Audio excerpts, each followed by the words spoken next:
Hola, en este video voy a abordar una introducción acerca de RxSwift, de qué es y cómo utilizarlo. Muchas veces como desarrolladores nos enfrentamos a situaciones en las cuales tenemos que manejar distintas tareas que pueden ser concurrentes, por ejemplo, reproducir audio, responder o manejar la interacción que el usuario tiene con la interfaz, descargar datos de la web. Y todas estas tareas son concurrentes, es decir, que son independientes unas de otras, y sobre todo es que son asíncronas. Entonces, el estar pasando datos de objetos, de un objeto a otro, o entre procesos, puede conducirnos a situaciones en las cuales se pueda dificultar el manejo de la programación o de datos que son asíncronos. Entonces, para esto es el uso de RxSwift. El funcionamiento de RxSwift se basa a través de la programación reactiva, Reactive Programming. ¿Y qué es esto? Bueno, la programación reactiva es un paradigma de programación basado en streams, en flujos de datos y cambios de estado. Toma parte de lo que es la programación funcional, la programación imperativa, el patrón observer y los datos asíncronos. Estos son los principales componentes o las principales ventajas que toma la programación reactiva para funcionar. Y aquí es donde yo me quiero enfocar un poco en los datos asíncronos. ¿Y qué son los datos asíncronos? Bueno, podemos definirlos como que es un flujo de datos que no sabemos cuándo se producirán o cuándo llegarán. Este flujo puede ocurrir y cambiar más de una vez a lo largo del tiempo, a lo largo de la ejecución de nuestra aplicación.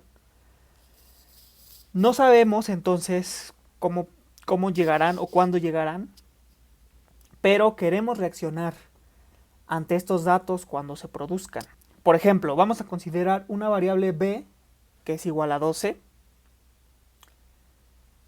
una variable c que es igual a 5 y una variable a que es la suma de las dos. Entonces tenemos 17.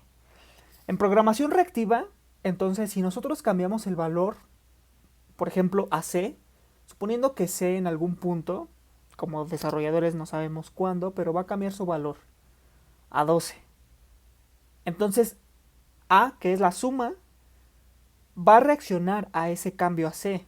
Entonces su valor, su estado va a cambiar y su estado va a ser 24. Entonces eso es lo que queremos y esto es lo que soluciona y lo que nos simplifica hacer el framework RxSwift. Ahora, ¿por qué RxSwift? Bueno, porque iOS no cuenta con un sistema nativo para combinar los patrones ya mencionados y escribir código reactivo. Básicamente lo que RxSwift nos ayuda es a simplificar el manejo de datos asíncronos, acoplándolos o ayudándonos a escribir un código que reaccione a estos datos.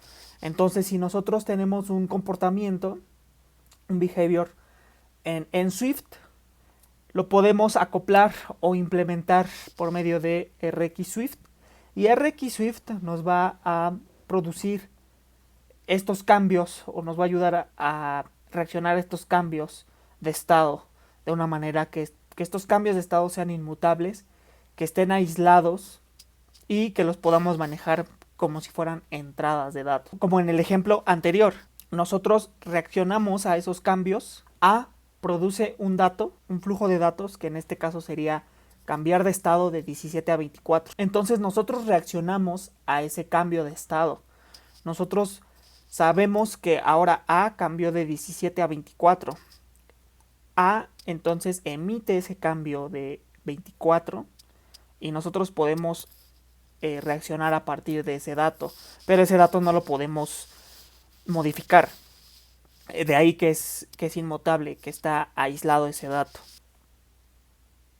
Ok, las características de RxSwift es que es responsivo, es decir, nos permite mantener nuestra UI actualizada mediante estos cambios de estado, mandándonos el último estado que se haya producido.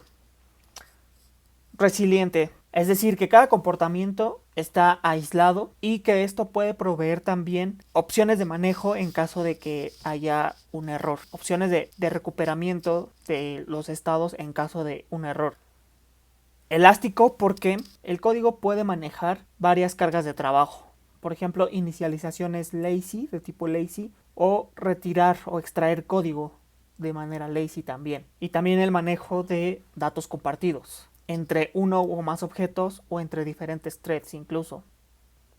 Y esto es que el código, los objetos se comunican por medio de mensajes.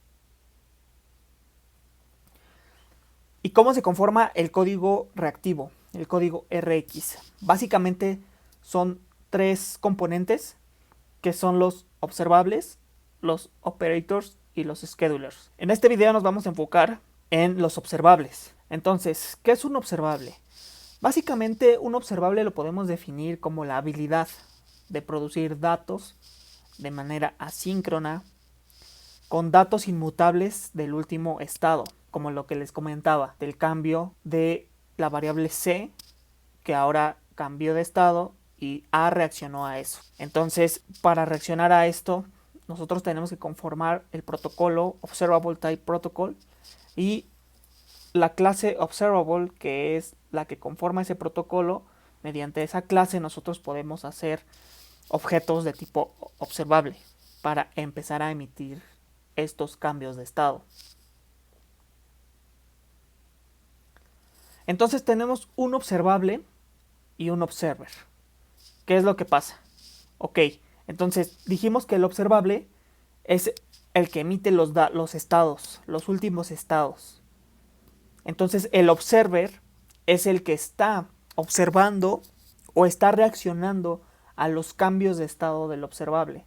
Para que esto suceda, el observer se tiene que suscribir al observable para que empiece a escuchar o empiece a observar estos cambios, y el observable pues es el que emite los cambios, el flujo de datos al observer. Entonces el observable emite los siguientes eventos, es decir, los últimos estados. También emite eventos, es decir, que el observable puede emitir o puede notificarle al observer que ya ha completado o que ya ha terminado de enviar datos.